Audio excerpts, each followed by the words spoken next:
Operazione della Guardia di Finanza che interessa anche la provincia di Agrigento. 3 egiziani arrestati per favoreggiamento dell'immigrazione clandestina. Ispezionati diversi esercizi pubblici dai carabinieri. Operazione antimafia nel Trapanese, coinvolto il vice sindaco di Custonaci.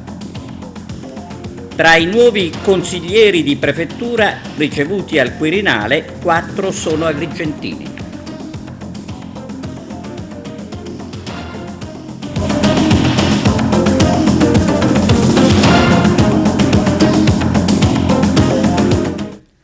Benvenuti su TVA Notizie. Apriamo questa edizione del nostro telegiornale con la cronaca. Operazione della Guardia di Finanza in tutta Italia. L'operazione, denominata Ghost Broker, interessa anche la provincia di Agrigento. Arturo Cantella. Anche la nostra provincia è coinvolta nell'operazione portata avanti dalla Guardia di Finanza di Ancona nell'indagine denominata Ghost Broker, eseguendo ulteriori sequestri.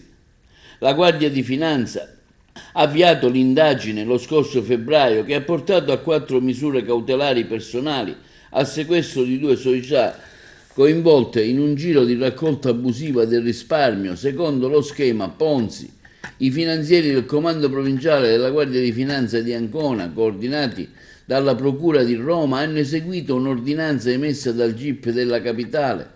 Il GIP di Ancona e successivamente quello di Roma hanno condiviso le nuove ipotesi di reato contestato, truffa e autoriciclaggio e le ricostruzioni patrimoniali effettuate dalle Fiamme Gialle di Ancona. Ulteriore blocco di beni riguarda un soggetto italiano, amministratore di una società di diritto inglese, che operava nella raccolta del risparmio da ignari investitori senza le autorizzazioni necessarie. Nell'inchiesta erano stati denunciati ben 18 promotori finanziari. Il nucleo di polizia economico e finanziaria di Ancona ha eseguito la misura di sequestro che coinvolge 35 immobili nelle province di Roma e appunto Agrigento. Tra questi ci sono diversi fabbricati residenziali, case vacanze, una struttura alberghiera. Sono stati sequestrati anche diverse auto, veicoli commerciali, per un valore stimato di oltre 12 milioni di euro. Le misure cautelari e personali applicate all'indagato ritenuto responsabile della nuova ipotesi di reato sono state confermate. L'indagine Ghost Broker continua quindi a portare alla luce un giro di raccolta abusiva del risparmio che ha coinvolto numerosi investitori ignari anche della nostra provincia. L'operazione condotta dalla Guardia di Finanza di Ancona, in collaborazione con la Procura di Roma, ha portato a ulteriori sequestri. Questa indagine ha mascherato un giro di raccolta abusiva che ha coinvolto degli ignari investitori. I sequestri riguardano beni immobili per un valore di 15 milioni di euro. Le misure cautelari, personali e reali applicate all'indagato sono state confermate, ribadendo la gravità delle accuse a suo carico. 3 egiziani sono stati arrestati dalla squadra mobile di Agrigento per favoreggiamento dell'immigrazione clandestina. A seguito di un'articolata attività di indagine coordinata dalla Procura della Repubblica di Agrigento e il Servizio Centrale Operativo SISCO di Palermo e la squadra mobile di Agrigento hanno seguito l'ordinanza di applicazione della misura cautelare della custodia in carcere emessa dal giudice per le indagini preliminari del Tribunale di Agrigento nei confronti di 3 soggetti di nazionalità egiziana, ritenuti responsabili del reato di favoreggiamento dell'immigrazione clandestina. In particolare, le indagini hanno consentito di raccogliere gravi elementi indiziari a carico dei 3 soggetti destinatari della misura cautelare che hanno condotto un'imbarcazione proveniente dalla Libia e giunta a Lampedusa dotati di strumenti atti al tracciamento delle rotte con professionalità e tra i pochi cittadini egiziani presenti sul natante in questione, che trasportavano complessivamente 53 migranti di diverse nazionalità. Le informazioni raccolte sugli indiziati, completamente individuati dai migranti a bordo, compendiano un quadro probatorio che ha portato alla contestazione del reato, con le aggravanti di avere procurato l'ingresso nel territorio nazionale di più di 5 persone e averli esposti a pericolo per la loro vita, per la loro incolumità e di aver agito allo scopo di trarne profitto anche indiretto. Il provvedimento emesso dal GIP su richiesta della Procura della Repubblica di Agrigento è stato eseguito nella giornata del 22 ottobre. Gli indagati sono stati assoggiati presso la casa circondariale di Agrigento a disposizione della competente autorità giudiziaria. Le indagini sono in corso e la responsabilità penale dei soggetti gravati da misura cautelare non sono ancora accertate in via definitiva. I carabinieri della Tenenza di Favara con i colleghi del Centro Anticrimine Natura e del Nucleo Ispettorato del Lavoro di Agrigento hanno ispezionato diversi esercizi pubblici di Agrigento e della provincia. Arturo Cantella. I carabinieri della Tenenza di Favara, unitamente al personale del Centro Anticrimine Natura di Agrigento e del Nucleo Ispettorato del Lavoro di Agrigento, nell'ambito di un servizio coordinato dal controllo del territorio, hanno effettuato una serie di ispezioni a diversi esercizi pubblici. In particolare a Favara sono state sottoposte a controllo 3 pizzerie e una ditta di rivendita al minuto di panini. Nel corso dei controlli sono emersi una serie di irregolarità relative al corretto tracciamento degli alimenti e alla loro conservazione, per cui sono stati sequestrati generi alimentari per circa 53 kg, elevate sanzioni amministrative per oltre 15.000 euro. Nel medesimo contesto, in una pizzeria nota, i militari hanno accertato la presenza di 2 lavoratori in nero che hanno determinato il provvedimento della sospensione temporanea dell'attività imprenditoriale, mentre in un'altra pizzeria è stata riscontrata la presenza di un lavoratore in nero. Inoltre 3 persone di età compresa tra i 18 e i 48 anni, tutti residenti a Favara, sono stati segnalati alla prefettura di Agrigento in quanto trovate in possesso di modiche quantità di sostanze stupefacenti. E adesso andiamo a Trapani per l'operazione Scialandro che ha coinvolto il vice sindaco di Custonaci. Tremano i comuni di Custonaci e Valderice. Importante operazione antimafia, quella portata a compimento stamane, 21 gli arresti, indagato. Invece un ex sindaco, la direzione investigativa antimafia, la Polizia di Stato di Trapani, il nucleo investigativo del comando provinciale carabinieri trapanese ha dato esecuzione ad una ordinanza di custodia cautelare emessa dal Tribunale di Palermo su richiesta della locale Procura della Repubblica, direzione distrettuale antimafia, con cui sono state disposte 21 misure restrittive, di cui 17 in carcere, 4 ai domiciliari nei confronti di altrettante persone ritenute appartenenti alle famiglie mafiose di Custonaci, Valderice, Trapani e tutte inerenti al mandamento di Cosa Nostra del capoluogo trapanese. Contestualmente sono state eseguite numerose perquisizioni anche nei confronti di ulteriori soggetti indagati a piede libero ed è stata altresì acquisita documentazione tecnico-amministrativa e contabile presso il comune di Custonaci. Tra gli arrestati figura un esponente di spicco della precedente giunta municipale custonacese, mentre un ex sindaco e un consigliere comunale di maggioranza in carica, indagati a piede libero, sono stati perquisiti. L'operazione congiunta è stata denominata Scialandro ed è durata 2 anni. Ad essa hanno lavorato la DIA di Palermo e Trapani, la squadra mobile della questura trapanese, nonché il nucleo investigativo dell'Arma dei Carabinieri, che ha permesso di raccogliere gravissimi indizi di colpevolezza per reati di natura associativa di stampo mafioso o comunque per reati connotati dall'aggravante mafiosa. Nello specifico le indagini hanno portato alla luce sinergie e rapporti opachi tra esponenti della vecchia amministrazione comunale di Custonaci e le consorterie mafiose, grazie ai quali queste ultime riuscivano ad imporre all'ente locale nominativi dei beneficiari di contributi solidaristici per far fronte fronte alle condizioni di disagio economico dovuto alla pandemia da Covid-19 o ancora a pilotare l'affidamento di appalti pubblici in favore di ditte colluse o a loro riconducibili anche per interposta persona, una delle quali aveva proceduto all'assunzione fittizia di un ergastolano allo scopo di consentirgli di beneficiare della semilibertà. Il controllo socio-economico del territorio veniva attuato anche attraverso estorsioni e intimidazioni nei confronti dei titolari di aziende agricole per dissuaderli dall'acquisto di terreni finiti nel mirino dei sodalizi mafiosi. Ma entriamo più nello specifico.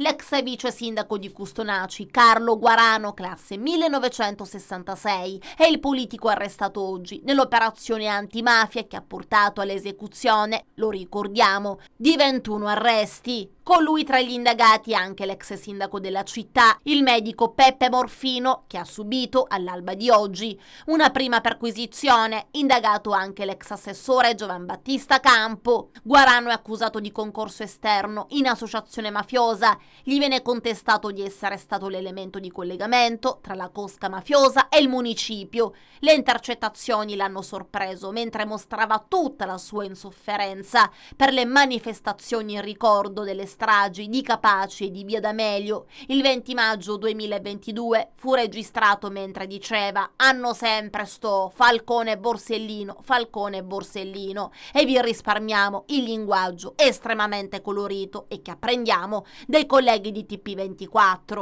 I boss insomma si vantavano di aver fatto eleggere addirittura un consigliere comunale e di aver determinato la nomina di un assessore. Le intercettazioni hanno anche seguito le mosse dei fedelissimi di Matteo Messina Denaro, deceduto lo scorso 25 settembre.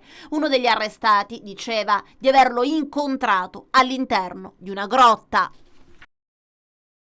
Nel 2020 3 anziani di Racalmuto vennero rapinati, picchiati e minacciati. I 3 anziani erano passati dal lockdown al terrore creato dai malviventi. Adesso è arrivata la condanna per i responsabili, notati poco prima dai carabinieri mentre si aggiravano in paese a bordo di un'auto. Fiamme al villaggio Peruzzo la scorsa notte. Il fuoco ha interessato il boschetto, lambendo alcune villette. Danneggiata la casa di un professionista. Sul posto sono intervenuti i vigili del fuoco di Agrigento. Ancora cronaca con l'operazione della Guardia di Finanza di Catania denominata Replay. Blitz all'alba della Guardia di Finanza di Catania. Oltre 130 uomini hanno eseguito in Sicilia, Campania, Lazio, Lombardia e Veneto, in collaborazione con i finanzieri del Servizio Centrale Investigazione sulla Criminalità Organizzata SCICO, il supporto dei comandi provinciali di Milano, Monza, Napoli, Roma, Varese e Verona, un'ordinanza di applicazione di misure cautelari personali e patrimoniali emessa dal Tribunale etneo nei confronti di 31 indagati. 2 sono finiti in carcere, uno degli arresti domiciliari. Si tratta di 2 imprenditori legati al clan Scalisi di Adrano e un soggetto ritenuto prestannome. Nell'operazione denominata Replay, i reati contestati sono omesso versamento dell'IVA, bancarotta, trasferimento fraudolento di valore e riciclaggio. Il giudice ha disposto inoltre il sequestro nei confronti degli indagati delle quote sociali di 25 imprese, oltre a beni e disponibilità per 86 milioni di euro. L'indagine trae dallo sviluppo dall'operazione Follow the Money, che ha riguardato alcuni degli attuali indagati, tra cui 2 imprenditori ritenuti contigui al clan Scalisi di Adrano, articolazione della famiglia mafiosa Laudani. Nel nuovo filone investigativo sono stati approfonditi i rapporti commerciali, i flussi finanziari all'interno della rete di 25 imprese che facevano capo a questi 2 imprenditori. Sono state ricostruite le cause che hanno portato al gravissimo dissesto economico di una delle principali società gestite dagli stessi con sede a Catania. È una società attiva nella commercializzazione del carburante e formalmente amministrata da un soggetto di comodo, dichiarata fallita nel Tribunale di Catania nel lontano 21. Le indagini sulla società fallita hanno evidenziato ripetute violazioni alle norme tributarie legate all'omesso versamento dell'IVA per circa 10 milioni di euro nel 2019, estimate nel complesso agli anni 19-20 in 50 milioni di euro. Inoltre i due imprenditori, con il concorso di soggetti prestanome a capo di 6 diverse società riconducibili tra loro, avrebbero operato ingiustificati prelievi in contante e bonifici in favore di compagnie societarie, drenando liquidità per circa 27 milioni di euro in un arco temporale di poco più di 3 anni. E dopo l'ampia pagina di cronaca parliamo dell'iniziativa Io non ci casco, l'iniziativa a favore degli anziani alla chiesa di San Leone. Arturo Cantella. Assessore, oggi un appuntamento qui alla chiesa di San Leone per presentare la campagna di prevenzione Io non ci casco, segno di un progetto che lei sta portando avanti, itinerante, come aveva già detto nella sua presentazione che è avvenuta in prefettura. Primo incontro oggi grazie alla collaborazione con Caritas Diocesana, così come avevamo detto nella giornata di presentazione del progetto Io non ci casco, che è un progetto di prevenzione e di contrasto all'odioso fenomeno della truffa agli anziani. Oggi qui presenti nella chiesa di San Leone ringraziamo Don Maurizio per l'ospitalità, sono presenti tutte le forze dell'ordine, così come ci eravamo lasciati in quella presentazione in prefettura, perché la collaborazione della rete con le forze dell'ordine rispetto al tema delle truffe agli anziani è fondamentale, e quindi oggi siamo qui a raccontare, a dire alle persone anziane proprio in che modo bisogna comportarsi. Quindi è un interscambio di situazioni, un interscambio di notizie, un interscambio anche di testimonianze. Ne abbiamo avuto proprio una poc'anzi di una signora che ci ha raccontato proprio di avere vissuto una truffa, e quindi l'obiettivo è quello di prevenire per evitare proprio il peggio. La Polizia di Stato oggi testimonia la sua esperienza. Lei, dottore Castelli, ha anche raccontato un aneddoto che è particolarmente interessante anche per chi l'ha ascoltato. È una bellissima iniziativa a cui la Polizia di Stato ha aderito e aderisce da tantissimi anni, perché la campagna di prevenzione è importante per evitare che gli anziani possano cascare in questi reati così odiosi. E come dicevo nel mio intervento, ci sono tantissime forme di truffe, anche truffe online, truffe informatiche, che è difficile pure da descrivere perché sono così tante e così impegnative. Però quello che diciamo noi è che un'attività di prevenzione, un'attività di informazione e di divulgazione serve certamente all'anziano ma anche al cittadino per evitare di cascare in questi reati. Teresa Busso, la campagna di prevenzione Io non ci casco oggi è itinerante, avete iniziato proprio dalla chiesa di San Leone per aggregare anche chi in prima persona potrebbe essere a rischio. Allora sì, oggi cominciamo con il nostro inizio con la campagna di prevenzione e contrasto delle truffe agli anziani, e il primo incontro lo stiamo proprio svolgendo nella parrocchia di San Leone. Grazie alla collaborazione con la Caritas e la collaboratrice Letizia Santino ci sta aiutando ad organizzare questi incontri. Oggi grazie alla ospitalità di Don Maurizio siamo riusciti a coinvolgere nel gruppo degli anziani che frequenta la chiesa e che quindi vive in questa parte di San Leone. Gli anziani sono presenti, il nostro obiettivo sarà quello di informare gli anziani per contrastare questo fenomeno, per poter dire noi ci siamo come prevenzione, vi informiamo, è giusto che voi sappiate che esiste il fenomeno, quindi bisogna stare accorti. E allo stesso tempo abbiamo la presenza delle forze dell'ordine che daranno delle dritte, anche delle informazioni utili, perché comunque sono loro che nel campo vivono le situazioni di disagio degli anziani e nel momento in cui hanno a che fare con questo spiacevole fenomeno. Un momento importante, un momento oggi itinerante di coinvolgimento dei parrocchiani per una campagna sulla prevenzione dal tema Io non ci casco, che vede come partner il Comune di Agrigento e anche le forze dell'ordine. Lei ha voluto mettere la Chiesa a disposizione proprio per informare di ciò che sono i rischi che potrebbero essere dietro l'angolo?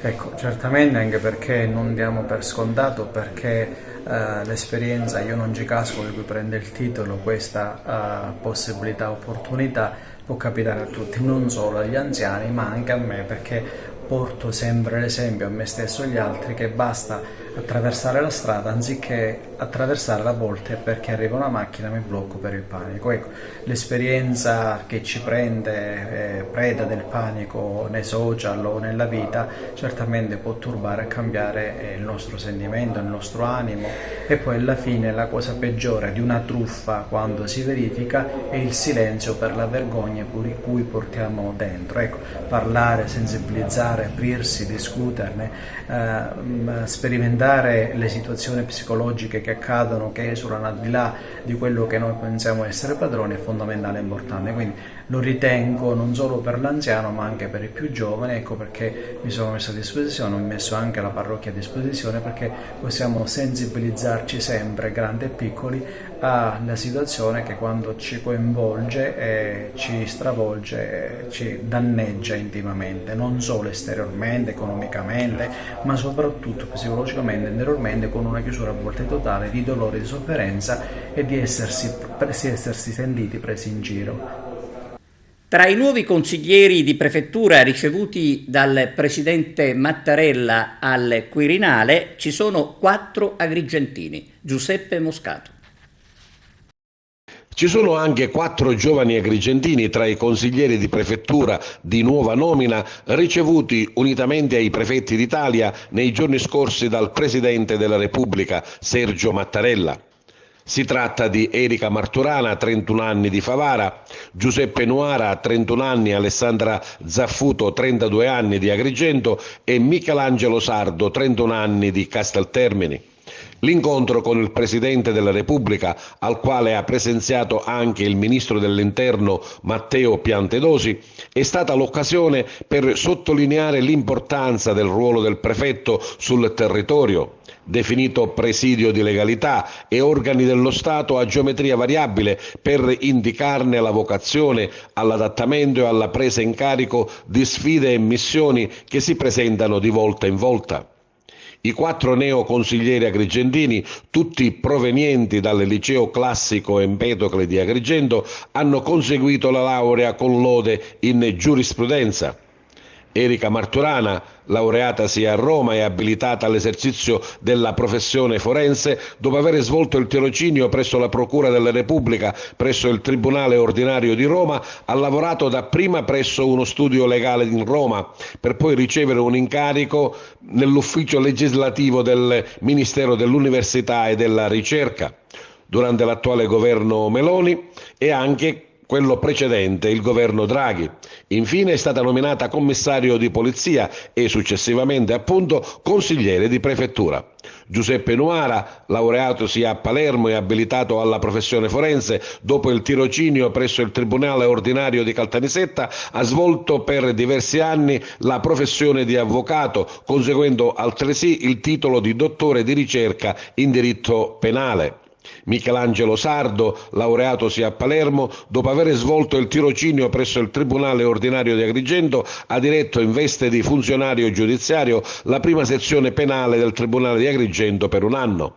Alessandra Zaffuto, laureatasi a Milano e abilitata alla professione forense, dopo aver svolto il tirocinio presso la Corte d'Appello di Milano, ha lavorato come funzionario amministrativo prima di essere nominata consigliere di prefettura. I neoconsiglieri sono adesso impegnati nella formazione della durata di un anno, consistente nella frequentazione di un corso di formazione presso la sede didattico-residenziale del Ministero dell'Interno Carlo Mosca di Roma, lo svolgimento del tirocinio operativo presso il Viminale e presso le prefetture di residenza per poter conseguire al termine il titolo di viceprefetti aggiunti. La senatrice Musolino di Italia Viva a Taormina contro la chiusura del centro di cardiochirurgia pediatrica. La senatrice Daphne Musolino di Italia Viva è stata in visita presso l'ospedale San Vincenzo di Taormina, tappa del tour negli ospedali della Sicilia che servirà a valutare, reparto per reparto, la drammatica situazione degli ospedali dell'isola nell'ambito della campagna denominata Ospedale per Ospedale.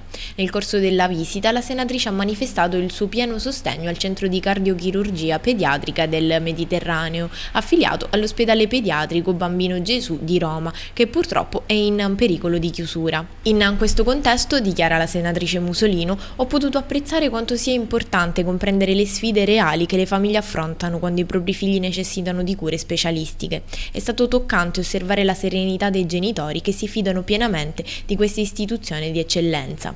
Il centro di cardiochirurgia pediatrica del Mediterraneo rappresenta una struttura di eccellenza a livello europeo ed è leader in Italia per l'assistenza meccanica e cardiorespiratoria nei pazienti neonatali e pediatrici. La sua chiusura potrebbe avere un impatto significativo sulla salute dei giovani pazienti e delle loro famiglie. La riapertura della cardiochirurgia pediatrica presso l'ospedale civico di Palermo potrebbe mettere in pericolo la sopravvivenza del centro di Taormina, tenendo conto dei criteri stabiliti dal decreto Balduzzi per la configurazione delle reti ospedaliere regionali. Il presidente della regione siciliana, Renato Schifani, ha deciso di concedere una proroga tecnica di 6 mesi. Nonostante questa proroga, però, il futuro del centro rimane incerto. La senatrice Musolino ha assunto un impegno prioritario per garantire il supporto necessario a preservare questa struttura di importanza vitale per la salute dei giovani pazienti. Siamo alla pagina sportiva, calcio Serie B. Parliamo della pazza serata allo stadio Barbera di Palermo, dove i rosanero hanno pareggiato una partita che si poteva perdere, visto il brutto primo tempo del Palermo, con la chiamata al VAR dell'arbitro per 2 episodi in aria. Poi al 104esimo minuto la svolta con il Palermo di Corini, che conquista un punto assai importante per la classifica. Ancora a calcio con gli highlight a cura della redazione di Guisport dell'incontro Lamezia Terme Licata. Stadio di Ippolito di Lamezia, amici di Wisport, un cordiale saluto e ben trovati col campionato di Serie D nel raggruppamento I. Il Licata di Mister Romano, dopo la vittoria per 1-0 contro la Cireale, rende visita a Lamezia, che nell'ultimo turno ha regolato per 2-1 il Portici. L'ingresso in campo delle squadre, vediamo i gialloblu come si schierano: Valenti, Orlando, Cappello, Calaiò, Lanza, Giannone, Murgia, Rotulo, Pedarino, Minacori e Saito. Arbitra la partita il signor Bruno Tierno, sezione di Sala Consilina, assistente Davide Eliso, sezione di Castellammare di Stabia, e Luigi Pisani di Nocera Inferiore. Si parte col film del primo tempo, subito clamorosa occasione, cross di Palermo, Bonanna, botta sicura, trova la risposta di Valenti, ancora serpentina di Palermo in area di rigore, stavolta la mira è da rivedere, pallone oltre la traversa di un niente, buon avvio da parte della Lamezia. Poi al minuto 32 un rilancio lungo di Pinna, arriva a Bonanno che lotta con la difesa, se la prende di prepotenza, lascia ancora il pallone lì per il gol di Diaz. Avanti il Lamezia e piove sul bagnato per Mister Romano, perché al 34esimo viene espulso Calaiò per fallo di reazione su Kosovan. Nell'occasione viene allontanato anche il tecnico giallo-blu. Palermo nell'ultima chance da parte della Lamezia del primo tempo, Palermo nella prima chance anche della ripresa, cross meraviglioso di Terranova, lui arriva sul secondo palo e con l'inzuccata fa 2-0 per i calabresi. Minuto 64, Carbonaro per Palermo a rimorchio, dove arriva Mengoli, calcia da buona posizione mandando fuori. Minuto 79, azione corale da parte della Lamezia che va a liberare la conclusione, ancora Mengoli viene troppo schiacciata sul fondo. 92esimo, timida reazione da parte del Licata, in 10 uomini, Rotulo in azione personale manda il diagonale che termina sul fondo. Minuto 94, discesa personale da parte di Di Martino che poi si fa ingolosire dalla conclusione, per poco non trova un Eurogol, finisce così al Guido di Ippolito, incassa la sconfitta il Licata che torna a mani vuote in Sicilia, vince il Lamezia 2-0 trascinato da Diaz e Palermo. Arturo Cantella ha intervistato Elio Caltagirone della scuola calcio Cantera Bianco-Blu. Elio Caltagirone, l'allenatore della squadra giovanile qui che si allena al Villaggio Peruzzo. Ecco, parliamo un po' di questa iniziativa e quali obiettivi intendi raggiungere? La Cantera Bianco-Blu è una società che abbiamo creato 3-4 anni fa. Diciamo che prima è cominciata col futsal, ora fa sia futsal che calcio 11. È nata diciamo nel 2016-2017, è una società dove facciamo innanzitutto divertire i ragazzini, perché l'obiettivo è quello: divertimento, condivisione e inclusione, cioè a dire che tutti i ragazzini devono essere inclusi, devono giocare, devono divertirsi. poi ci andiamo a confrontare con le altre squadre, con delle partite e con dei tornei a cui cerchiamo di partecipare. Diciamo che la cosa importante è creare un ambiente sano, pulito, dove i ragazzi possano crescere non soltanto per un discorso diciamo calcistico, ma anche per quanto riguarda la vita quotidiana. Quindi siamo consapevoli del fatto che abbiamo una grossa responsabilità, perché con i ragazzini bisogna essere sempre al 100% e sempre attenti, perché comunque se ti giri te la combina. Abbiamo tecnici qualificati, UEFA C con patentino adatto proprio per l'allenare i ragazzini, perché come ci sono tanti tipi di patentini, questo che abbiamo noi diciamo è adatto proprio per allenare i ragazzini, dove tu vai a confrontarti nell'ambito della VGC con gli psicologi e compagnia bella e altri con tecnici di assoluto valore che ti dicono come devi trattare con i bambini, perché se tu vai a allenare un bambino di 6 anni piuttosto che un bambino di 10 o un bambino di 15 c'è differenza, quindi devi metterti per esempio la camicia bianca, per esempio quando vai a allenare un bambino di 6 anni te la metti rosa quando alleni quello di 8 e te la metti blu quando alleni quello di 10, nel senso che devi cambiare il modo di approcciarti con i ragazzini, modo di porti e modo di gestire ogni singola situazione. Voi vi allenate qui al Villaggio Peruzzo settimanalmente con una certa costanza? Insomma. Sì, noi ci alleniamo il lunedì e giovedì qua al villaggio, una bellissima struttura che abbiamo in affitto, diciamo.